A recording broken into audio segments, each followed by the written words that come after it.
Something extraordinary is unfolding in California right now, and honestly, most people outside the tennis world haven't fully grasped just how significant this moment is. Alexa Eala is heading to Indian Wells, and the Filipino community across California, they are not just showing up, they are taking over. Group bookings are flooding in from Los Angeles, San Diego, Daly City. Entire stadium sections are being reserved by community organizations. Ticket prices on the secondary market have already doubled for sessions when Eala is expected to play. Tournament directors, according to multiple reports, are genuinely stunned because nothing in their playbook prepared them for this. Let's be clear about who Alexa Eala is, because she deserves that clarity. She didn't get into Indian Wells through a wild card. She didn't sneak in through qualifying rounds. She earned her spot with a world ranking of 31, a number she built from 137 in barely 12 months. Think about what that climb actually required. Miami Open semifinals, Dubai quarterfinals, where she dismantled world number 8 Jasmine Paolini with a 6-1, 7-6 scoreline that made the tennis world stop scrolling and actually pay attention. Auckland semis, Abu Dhabi quarters, a gold medal at the Southeast Asian Games, an Australian Open main draw debut. Every single point earned the hard way, and now she arrives at Indian Wells, one of the most prestigious tournaments outside the 4 Grand Slams, an event with a prize pool exceeding $9 million in 2026, a field that includes Aryna Sabalenka, Iga Swiatek,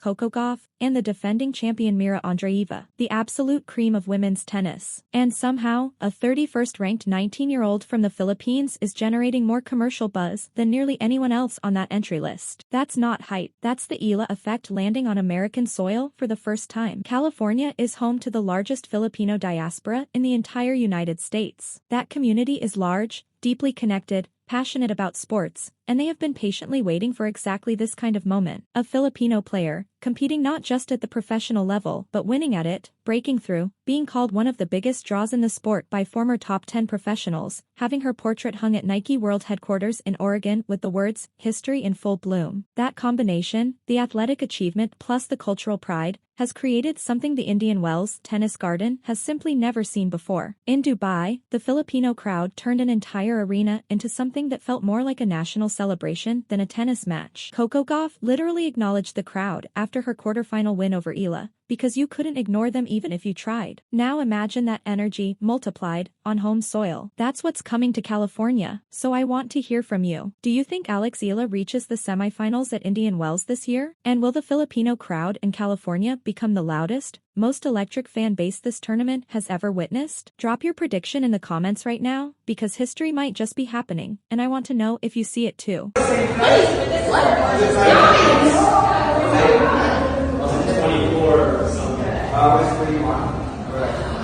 But before California, there was Oregon. Alexa Eala's journey to Indian Wells didn't begin at the airport in Palm Springs. It began at Nike World Headquarters in Beaverton, Oregon, and what happened there tells you everything about the scale of what this moment actually represents. Her portraits were already up in the Nike tunnel, not scheduled to go up, already there, displayed alongside the greatest athletes in the history of the brand. One image captured the moment after her Miami semifinal, both hands pressed against her face, tears streaming, the pure, unfiltered emotion of someone who had just surpassed their own wildest expectations. The caption Nike chose for that portrait was "History in full bloom." And if you think that was a casual decision, you don't understand how Nike operates. Every word in that tunnel is deliberate. Every image is chosen with intention. But here's the detail that really stopped me. Alongside the athletic portraits, Nike also displayed a photograph of Eala taking a selfie with Filipino fans at global headquarters, on the wall of one of the most iconic brand spaces in the world. Think about what that decision communicates. Nike isn't just investing in the athlete. They are investing in the community that travels across continents to fill arenas wherever she plays. They understand that the Eala story isn't purely a sports story. It's a cultural movement. And that fan photo on the wall is their way of saying, "We see it, and we're fully in." Now, the timing of that Oregon visit wasn't accidental either. Eala arrived in the United States significantly earlier than most of her competitors,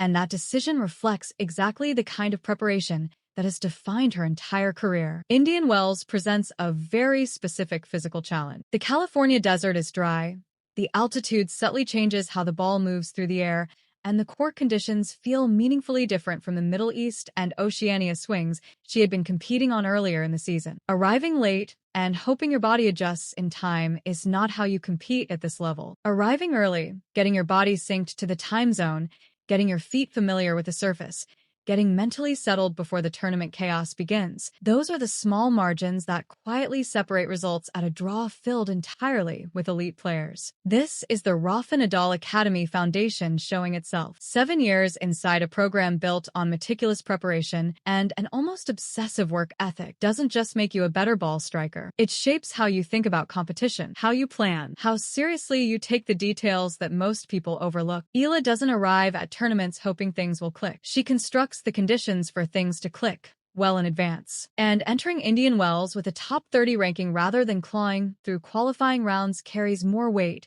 than it might appear on the surface. Players who come through qualifying arrive at the main draw already carrying physical and mental miles on their legs from multiple high-pressure matches back-to-back. Their bodies are working harder. Their recovery windows are shorter. The margins for error shrink before the real tournament has even begun. Eala walks in fresh, prepared, ranked, ready. And that difference matters more than people realize. Think about what Eala did in Miami last year. She came through qualifying, fought her way past multiple opponents before the main draw even started, and still reached the semifinals. That is a genuinely remarkable achievement, but it also means she carried more total matches, more physical wear, more accumulated pressure than every player she eventually faced in the main draw. She did it the hardest possible way, and she nearly made the final. This year at Indian Wells, she doesn't have to do it that way. She arrives with 2 weeks of rest behind her following Dubai. She arrives with fresh legs, a clear mind, and something else that no amount of practice sessions can manufacture. She arrives having stood inside the Nike tunnel and seen her own face on the wall, surrounded by the names and images of athletes whose greatness defined entire generations of sport. That moment does something to a competitor's psychology that is genuinely difficult to put into words. It doesn't just motivate you, it shifts how you see yourself. It confirms something about who you are and where you belong. And that kind of internal certainty is worth more than almost any tactical preparation. Now let's talk about the competition, because it is absolutely formidable and deserves honesty. Sabalenka, at world number 1, has been one of the most physically dominant and mentally composed players on tour for years.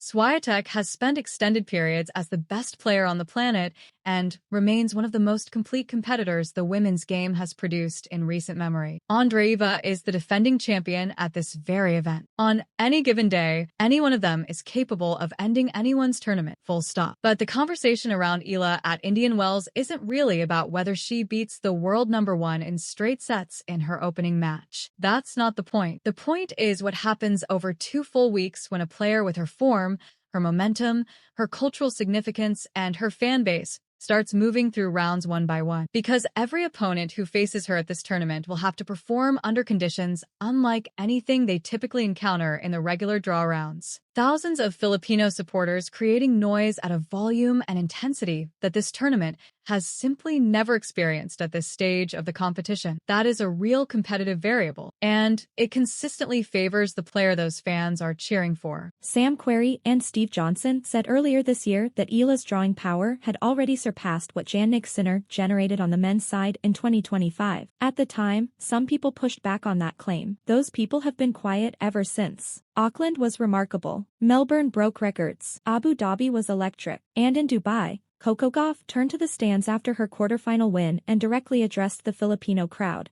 thanking them for transforming the entire atmosphere of the tournament. Gauff, one of the biggest names in the sport, acknowledging the fans of the player she just defeated. That tells you everything. California is a completely different scale. The Filipino community here isn't a passionate group of supporters who booked international flights to follow their favorite player. It is one of the largest, most established, most organized diaspora communities in the entire United States, and they have been waiting for this exact moment since Eala's Miami run last year made undeniably clear that she belongs among the best players in the world. That anticipation has been building for 12 months, and now the tournament is here, in their backyard, with Eala in the main draw on merit. The tournament organizers, who are reportedly shocked by the ticket surge, need to understand something. This isn't a temporary spike that calms down once the draw gets released. This is a structural shift in who comes to Indian Wells and why. American tennis has spent years trying to build diverse audiences, trying to reach communities that haven't historically connected with the sport in large numbers. Alex Eala didn't try to build that bridge. She just showed up and the bridge built itself. And she did it without a single press release. No marketing campaign, no coordinated outreach strategy, no brand consultants crafting her public image. Alex Eala built one of the most passionate and economically significant fan bases in professional tennis simply by winning matches and carrying herself with a quiet dignity and fierce competitiveness that makes people genuinely proud to be connected to her story. That is not something you can manufacture. That is something you either have or you don't. And the financial reality of what's happening at Indian Wells right now reflects that authenticity completely. Secondary market ticket prices climbing well above face value means real money from a demographic that was not previously directing that kind of spending toward professional tennis events. And it doesn't stop at tickets. Food vendors, merchandise stands, hospitality suites, parking lots, every single commercial layer of that tournament is about to feel the weight of thousands of Filipino fans arriving in the California desert ready to celebrate. The Indian Wells Tennis Garden is going to look and sound and feel different this year, and a significant part of that difference has one name attached to it. When Eala walks onto that court for her first match, she will not be walking out alone. Behind her will be a wall of blue, red, and white. She will hear her name called in a way that players ranked 31st in the world simply do not hear their names called at tournaments of this magnitude. Every opponent across the net will feel, without question, like they are the visiting team playing in someone else's stadium. That psychological weight is real, and it accumulates over the course of 2 weeks in ways that are hard to quantify but impossible to ignore. Kim Clijsters once said that Eala has to navigate the kind of cultural weight that comes with being like Michael Jordan in the Philippines. In California, she is about to discover what it feels like when that weight transforms into fuel, when that responsibility becomes a roar, when the diaspora that has been quietly waiting finally gets its moment in its own backyard. Dubai was extraordinary. What's coming in the California desert is going to be something else entirely. The Filipino community here isn't traveling to support her. They're already home. They're already organized. The sections are already booked. The group chats have already been going for weeks. And they are ready to give her everything Dubai gave her, and then some. Indian Wells opens March 4th. The countdown is done. Eala arrives fresh, ranked higher than she has ever been in her career. Nike's full belief displayed publicly on the walls of their global headquarters. And an entire California community prepared to turn a desert tennis stadium into something the sport has genuinely never witnessed before at this level of the draw. Every player in that field who ends up across the net from her will understand, in real time, exactly what Coco Gauff understood after Dubai. Beating Alex Eala is one challenge. Beating Alex Eala while the entire Filipino community of California is standing behind her, screaming her name, willing every ball to land in, is something on a completely different level. The 5th Grand Slam is about to get an atmosphere it was never designed for. And honestly, it's going to be absolutely magnificent to watch.